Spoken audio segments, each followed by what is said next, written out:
What is going on, everyone? My name is Andy. Welcome back to another FPL video. In this one, it's some of my final thoughts ahead of the Game Week 9 deadline. And as a reminder, the deadline is today. It's 6:30 PM UK time on Friday. So if you've got transfers to make, captaincy decisions, chips to activate, and all that good stuff, make sure you do it before this evening's deadlines. And because it's a Friday deadline, we're just going to get straight into it. So let's start with some thoughts on Bukayo Saka, because there have been a few tweets going around suggesting that he might be available this weekend.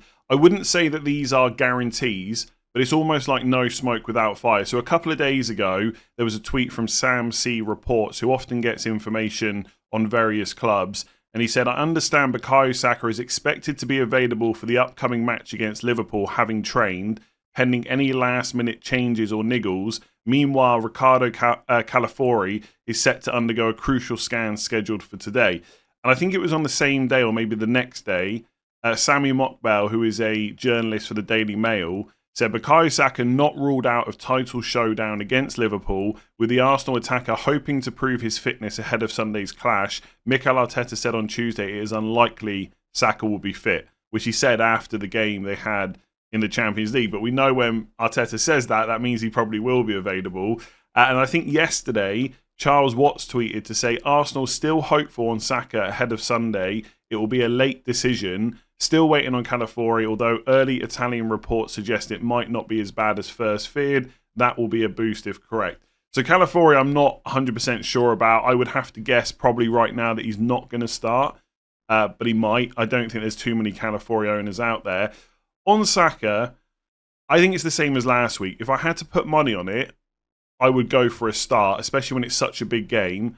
But I can't guarantee it, just like we couldn't guarantee it last week. And I think when you've got Palmer and Son sitting right there, ready to be brought in, I think it's hard to justify is the wrong word because I feel like it's a bit too strong, but it's hard to suggest keeping Saka for a difficult enough game against Liverpool when you don't know if he's going to start. If you really want to hold him long term, which is perfectly reasonable because he's a really good option, then maybe it does make sense to roll, especially if you've got a decent bench. I think people will have stronger benches this week than they had last week. So, for example, for my team, you know, if I still had Saka instead of Son, I'd have Semenyo coming off the bench against Villa away. That's better than last week when Semenyo would have been coming on against Arsenal. So, I think it's fine to roll. I don't want to change the narrative. I still think the Arsenal fixtures after Liverpool are not terrible. Like Newcastle away and Chelsea away are not fixtures you would hand-pick.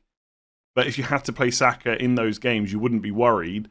And then from 12 onwards, the fixtures are really good. And having looked at transfer plans for my own team, I do want to get Saka back in at some point between game weeks 12 and 14. I won't go through what the plans are right now. That's very boring. It won't necessarily be in 12.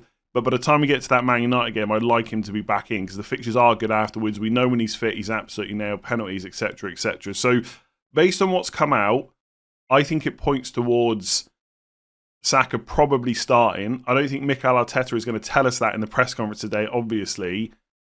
I still think if you want to sell him, I think it's fine because there is some doubt there, just like there was last week. I think I would be more keen on going to Palmer to save a transfer later on. But if you want to go for Son for 3 fixtures, then bring Palmer in. That's also fine. So a few people wanted me to talk about what the latest was with Son because he wasn't seen training in midweek. Now, Ange Postecoglou said in the press conference ahead of the European game, he was a bit sore after the weekend, but he was never going to play. So he was never going to be involved in that European match. So that shouldn't worry us too much. And as long as he's been training the rest of the week, and Ange in his press conference says today that he's fine, I still think he's a pretty good transfer in. But it's worth noting that he is just off the back of a hamstring issue where he missed 2 games and obviously had the 2-week international break to recover from as well. So he was out for about 3 to 4 weeks. And when he came back last week, he only played 69 minutes against West Ham. So I would say he's probably going to play about 75 against Palace if he's available to play, which he should be, right? And again, it's a bit annoying that I'm having to record this before the press conferences, but that's the beauty of a Friday deadline.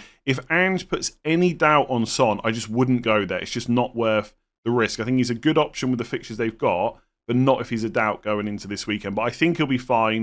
And if you want to bring him in, I suspect that they will manage his minutes a little bit against Palace and then probably just do the same moving forward as he builds back up to being able to play 80 plus, which hopefully won't take that long. And in game week 11, he's a genuine captaincy option. Like, he's not the absolute standout because there are other players you could go for that week, like Haaland's up against Brighton away, Salah's against Villa at home, for example.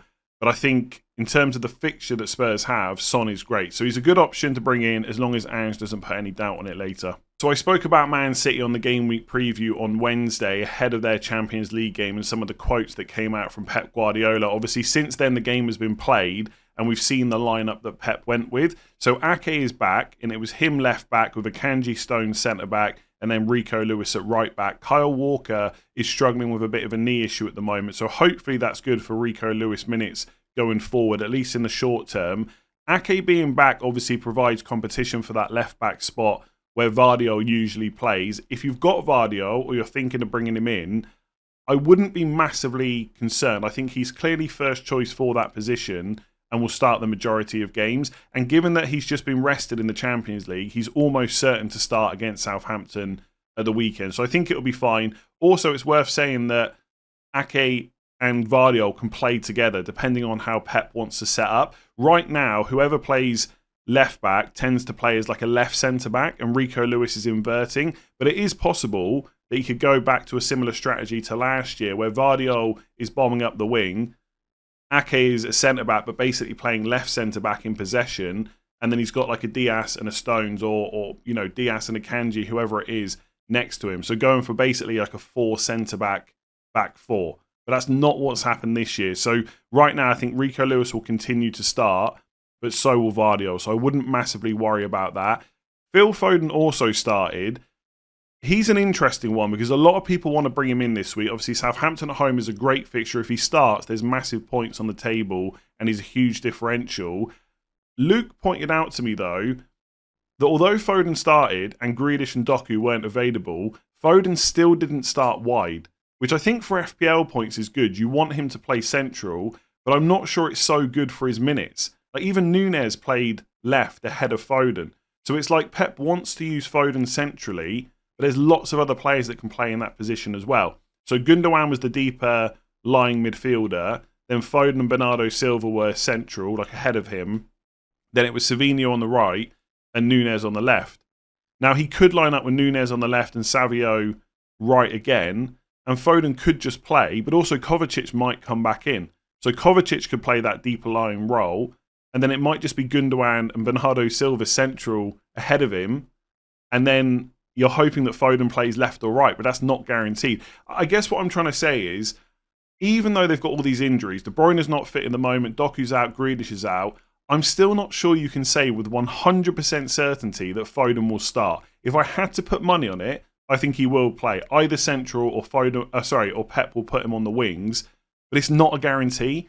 And I just don't know if you need that headache moving forward. He would have to score so many points against Southampton to warrant, for me at least, bringing him in with then the risk of the minutes going forward. Like, it could just be this setup again, but Gundogan plays where Foden was, and Kovacic plays where Gundogan played in the Champions League.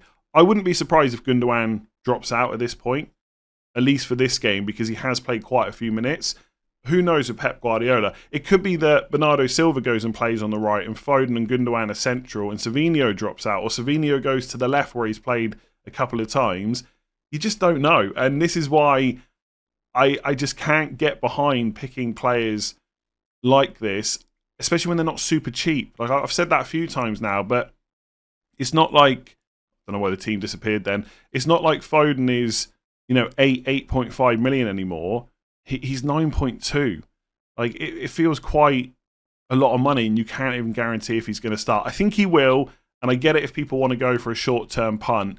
But if you can get up to like a Son or a Palmer instead, I'd just much rather go there and save yourself the headache. So let's quickly talk about the Liverpool lineup in their midweek Champions League game. So it was a front three of Gakpo, Nunez and Salah. I don't think we need to talk a huge amount about Salah. We know when he's fit and available, he's going to start pretty much every single game. Although it's worth noting that he did come off around the 65th minute. So Slot is happy to sub him early, more so than maybe what we saw with Klopp when he was in charge of Liverpool. So just something to keep an eye on. I don't think it's a massive worry for what it's worth, but there was a game recently where that happened as well. Which one was it? Yeah, Palace away in Game Week 7. He came off in the 72nd minute.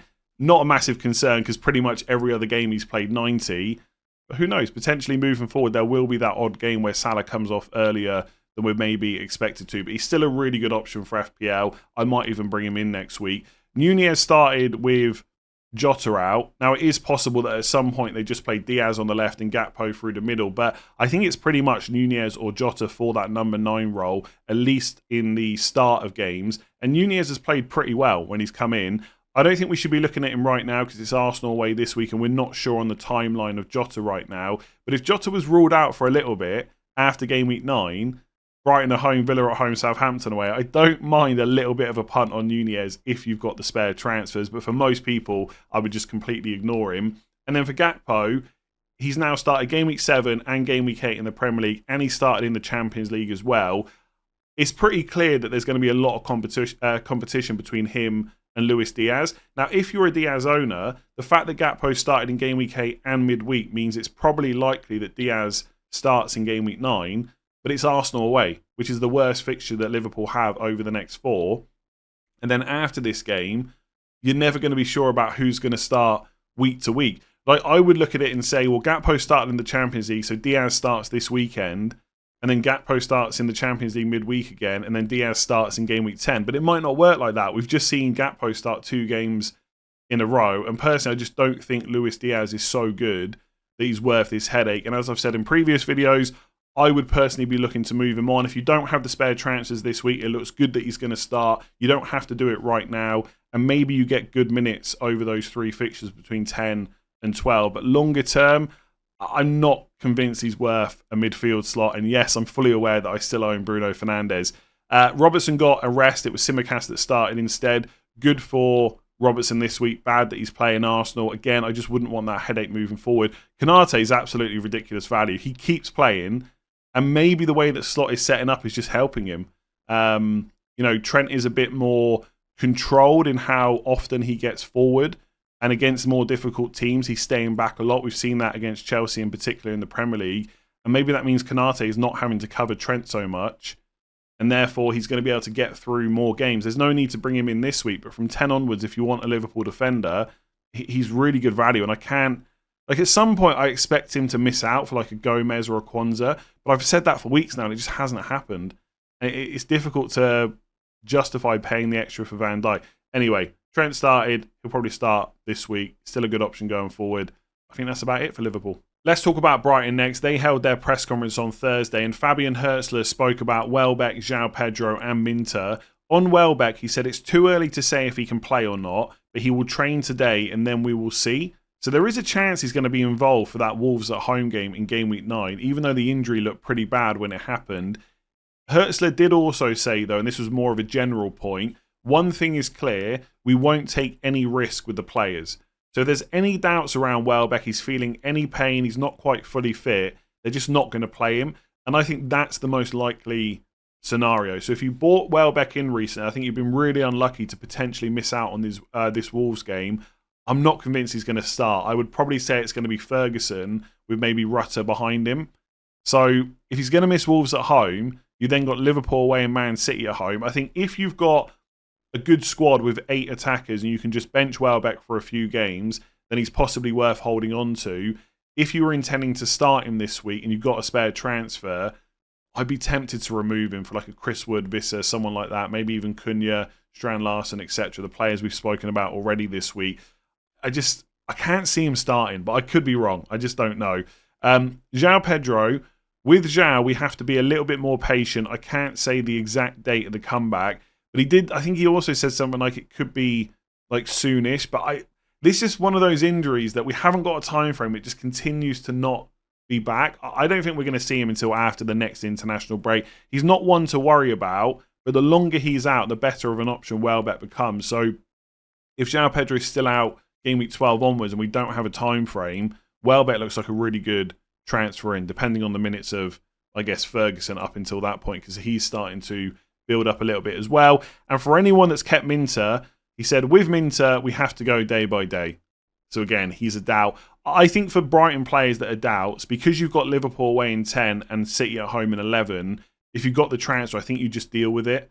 Like, it's annoying to lose them for such a good fixture of Wolves at home, but the fixtures afterwards are bad. I would almost use it as an excuse just to move them on for someone else. So for Everton, there were quite a few fitness updates, but the key one for FPL is Jarrad Branthwaite, who's been suffering with a thigh issue. He's back in contention for this weekend. Now, that obviously doesn't guarantee that he will start, but if he's back in contention for game week 9, you'd imagine by game week 10, he's probably going to be back in that 11, right? He's definitely in Everton's best 11. When he's fit and available, he's always going to play. So I think if you've got the likes of Mikalenko or Pickford, that's probably a positive for Everton defence going forward in terms of their overall strength. For anyone that's bought in Michael Keane this week, I think it's quite a few people. Let me just double check. If I go to Everton and transfers in, yeah, Michael Keane's been bought by over 200,000 FPL managers. I get it. He's 4.2 million now. He was 4.1 when most of you brought him in. 20 points over the last 2 games. The only game he's missed is the one where Branthwaite was fit.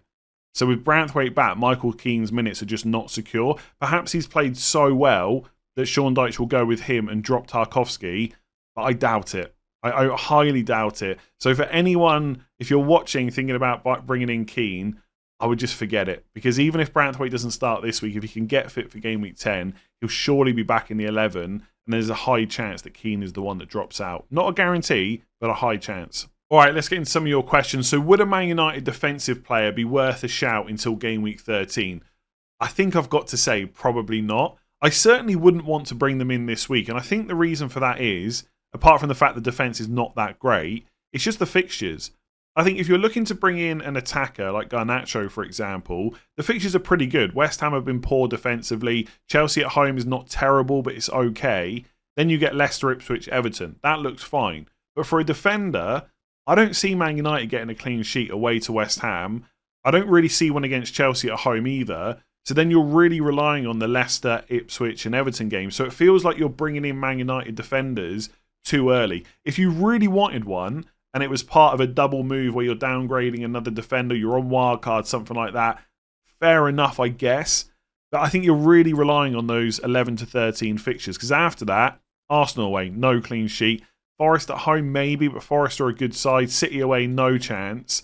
There's not many games Man United have got coming up, apart from Leicester at home, Ipswich away and Everton at home. I would think they were going to get a clean sheet. I mean, if you're prepared to hold on to them for a very long time, Bournemouth at home in 17 is okay. I'd expect Bournemouth to score. Southampton at home in 21 is okay. I'm not sure it's worth it. And then you look at the prices as well. Someone like Mazraoui is not guaranteed to start. Some of you will have seen that he started basically as a number 10 last night, but Bruno Fernandes was suspended. That's not going to keep happening. So he's in competition for that right-back spot. And at the moment, with Martinez able to play left-back, and then Dalot basically being first choice and absolutely nailed on, or at least that he's been nailed on for a very long time. I think it's because we've ignored Man United defenders, it's gone under the radar, but Dalot plays 90 minutes pretty much every single game he's available for. And I've said this before, I think he's ahead of Mazraoui in the pecking order. Either way, there's at least some threat of rotation for Mazraoui. And then Dallow's 5.1 million. I just, even I cannot get behind that. Like, De Ligt at 5 million, not bad.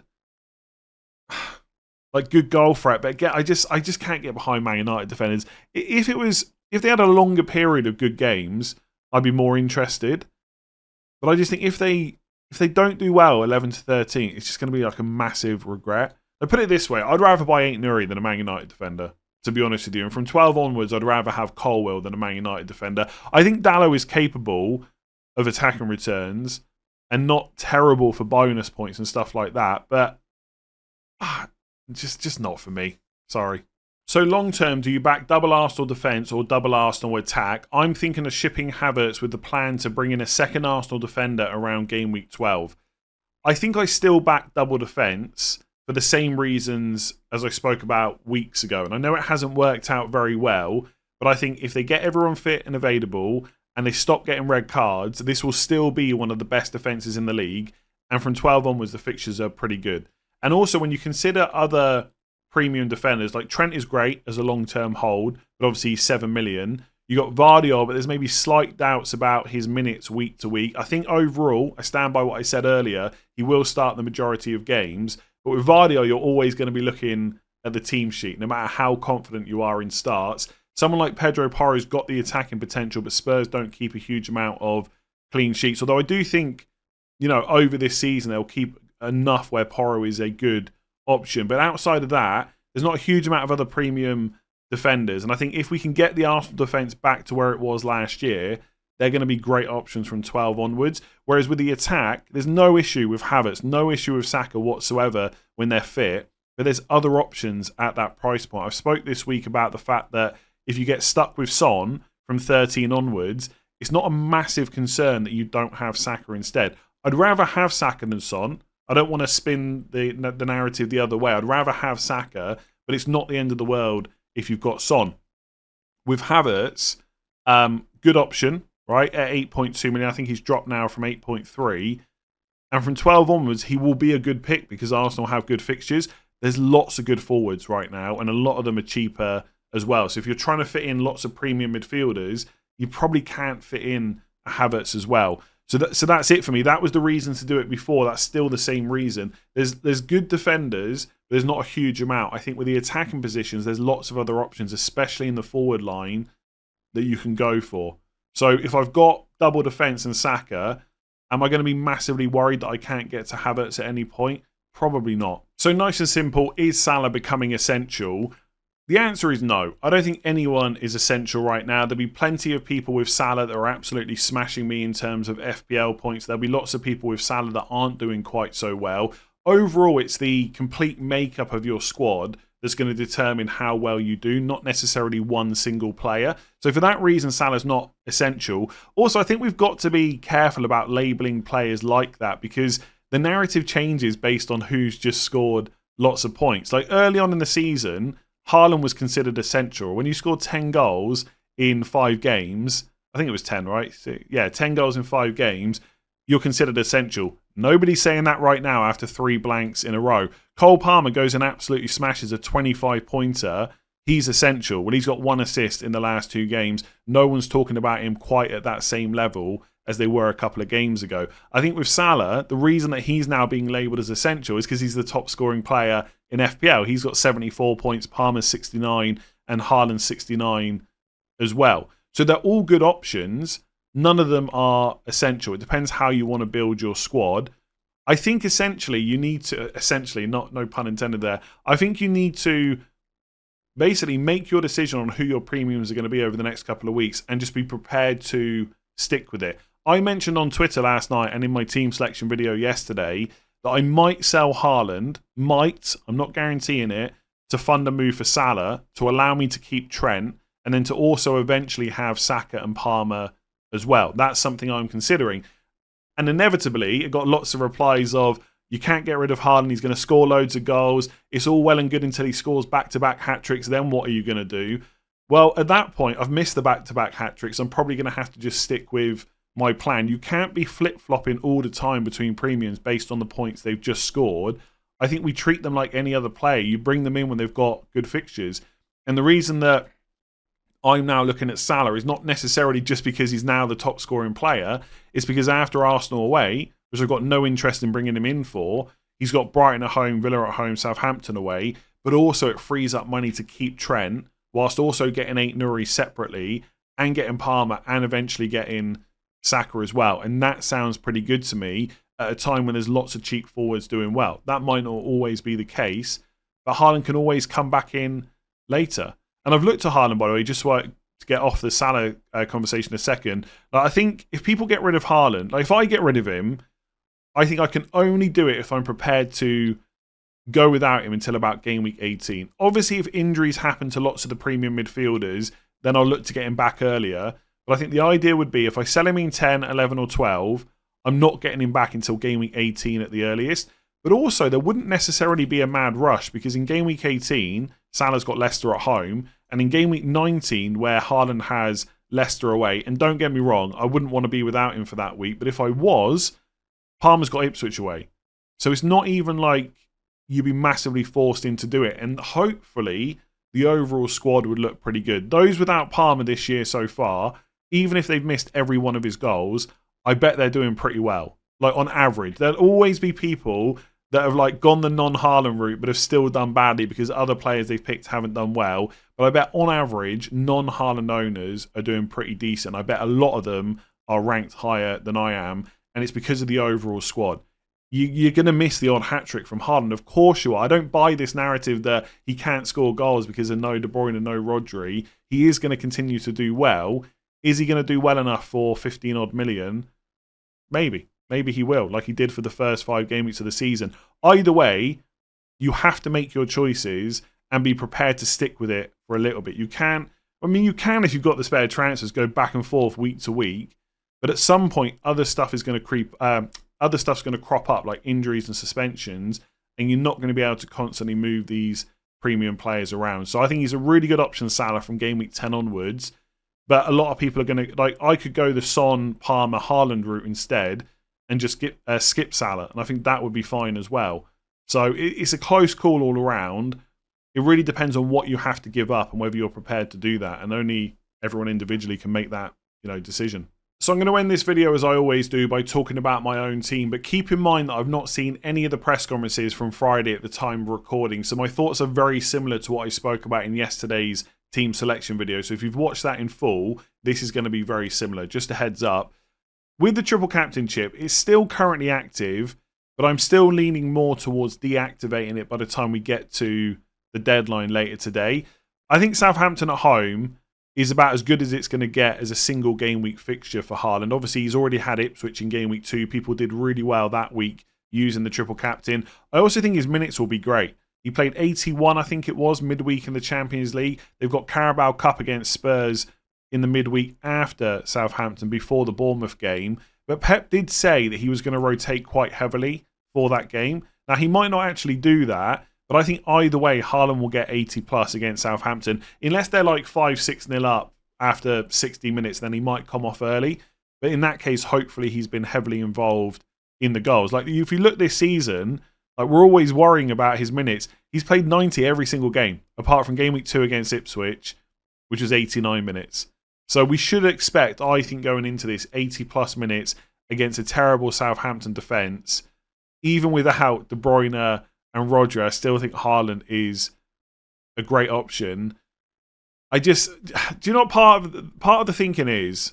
All right, if I triple captain Haaland against Southampton, I'm obviously prepared for it that it could go wrong. In fact, if you've watched my videos for many years, I've never had a very good score from triple captain. I think 10 is my highest, so like 10 tripled into 30. That's it. I've never had one of those 20 plus scores, never had a hat trick or anything like that. And I'm doing badly right at the moment. I'm like 2.3 million. If I triple captain Haaland now in a single game week and he blanks, or even just gets 1 goal and no bonus, it's like a 6-pointer, that's going to feel horrible. To be badly ranked and then have wasted my triple captainship as well, I can't get that out of my head. And I think that's the thing that's going to make me not do it. The problem is, we might get into later on in the season, and there might not be enough double game weeks to use the triple captainship. Like, there's probably going to be 2 guaranteed.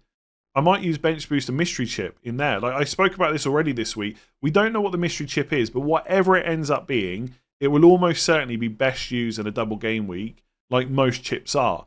But it might be that it requires a bit of setup, like the Bench Boost. Like, it's hard to know because FPL haven't told us what it is. Whereas with the triple captain, there's so much less setup involved that you can just go and use it in a single like this. I'm really in 2 minds. Like, if I don't use it this week and there's no room to use it later on in a double, then obviously there are going to be other single game weeks available. So Cole Palmer, for example, if I just remind myself here, he's got Ipswich away game week 19. Possibly could use it on him then. Southampton at home in game week 27. Leicester at home in game week 28. Now, he might not be fit at that point. There might be other stuff going on, which means his minutes aren't great. But there are options to triple captain Palmer. And the later we get in the season, the more information we'll have about double game weeks and stuff like that. Salah, who is now apparently essential, or close to essential, he's got Leicester at home in 18, Ipswich at home in 23. So, like, there are other good single game weeks that you could use this triple captain on. It just so happens that Haaland is fully fit right now, playing 90 minutes basically every week, and Southampton defence is terrible. Like, there is, I think anyone that uses triple captain this week, I think it's a good decision. I don't think anyone can say it's terrible. You might have the opinion that people shouldn't use it, but I don't think you can say it's a bad decision. I'm tempted. I'm just not sure I'm tempted enough.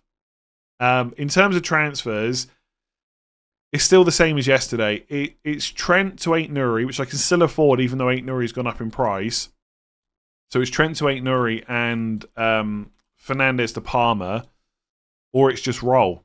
There's no real other option for me right now. I'd have 0 in the bank for that move. I'm not worried about those two players going up in price after this week, because if I don't get them this week, I'll do it in a different way. I'll sell Haaland instead.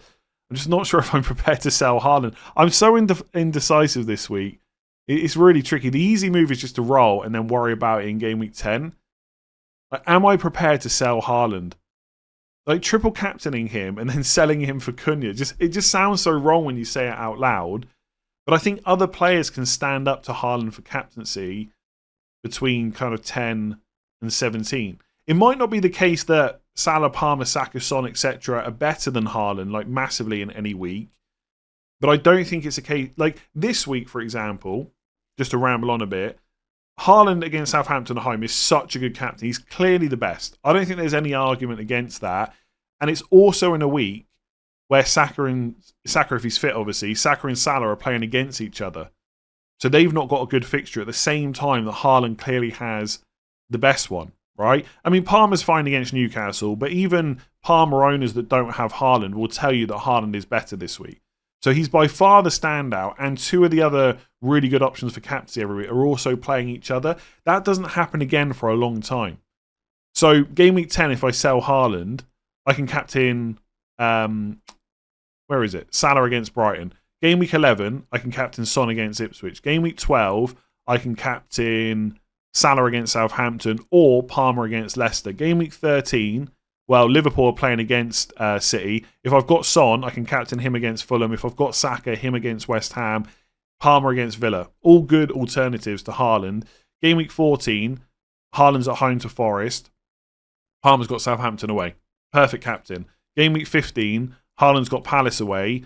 Son and Palmer are playing against each other. Saka's got Fulham away. Not bad. Salah's got Everton away. Not bad. That week, you'd probably say that Haaland is the best option, but it's not Haaland against Palace away is not such a clear captaincy over Salah away to Everton or Saka away to Fulham, right?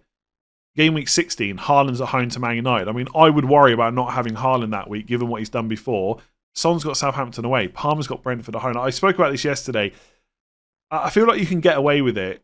It's do I have the cojones to actually sell him? Because once he's sold, he's probably not coming back for a while. Because as much as right now, I've got 2 free transfers, I could easily roll until next week. I'll have 3. It's not going to keep happening, right? Injuries and suspensions will happen over the next few weeks. There'll be stuff to deal with that you've not planned for. And so you can't keep just switching premiums forever. So, I don't know. I kind of want to keep Trent, is what it boils down to. Maybe more so than I want to keep Haaland, which when I say that out loud sounds really... It just doesn't sound right. But 2 home games in 10-11. Southampton away is good. City is terrible in 13. Then you've got 2 away games against Newcastle and Everton. I get what... I can see. I look at those fixtures. I don't think they're great. But I don't think they're terrible. Fulham at home is good in 16. Leicester at home is good in 18. I just think overall, long term, Liverpool have got some pretty good fixtures. I could take Trent out in the short term and then maybe look to bring him back in later on. That's a possibility. Or I could just do the same with Haaland, have Palmer, Saka and Salah eventually, and still have Trent and Gabriel and Raya. That just sounds better long term to me. I reckon... wrong screen. I reckon right now, the most likely outcome by the time we get to the deadline tonight is my triple captain is not active, and I've still got... and I still don't have Palmer. And I basically keep him until... I don't get him until game week 12, and I sell Haaland in game week 10. It's just not... I don't know. I don't know. I think I'm going to roll. I think I'm going to roll and deactivate the triple captain. That's the most likely outcome. But honestly, I know some people think it's for show and stuff on the deadline stream. I'm just a very indecisive FPL manager at times. I'm exactly the same as I would be if I wasn't making videos. I'd be waiting until close to the deadline. I'd make a last minute decision. And I think that's what I'm going to do tonight because I just don't know. Part of me just thinks just get Palmer. I can, if I want to, by the way, I can always do the Haaland to Salah switch later on. So I could, Okay, I know I always worried that I'm rambling too much. But anyway, look, it's my video. I'm just going to do it. So Trent to Nuri, Fernandez to Palmer. That means in game week 10, I would have one free transfer. So I would definitely roll unless there was an issue. So in game week 11, that's the week I could potentially sell Haaland for Acuna, and then I bring Salah in that week instead. The only issue that way round is, and look, I've got Salah, Palmer, Son at that point, so that's pretty good, but I don't have Trent, so it's another transfer to bring Trent back in. That's why I think if I'm going to sell Haaland, I do it in 10, not 11. Like, I don't know if Palmer is so good that I need to have him this week at the expense of selling Trent if I'm going to sell Haaland anyway. If I'm not going to sell Haaland, I definitely sell Trent and get Palmer this week. I think I'm going to roll and deactivate the triple captain. I'm going to leave it there because I'm rambling. The deadline's later on today. I've got to get this video out. Give it a like if you enjoyed it. If you didn't, I'm sorry. Subscribe if you're new around here and you haven't hit that button already. Rate 5 stars if you listen on podcasts. And I will be live at 4:30 UK time this afternoon for the deadline. Do not forget, it's 6:30 PM UK time. You've got to get all your decisions locked in. See you then.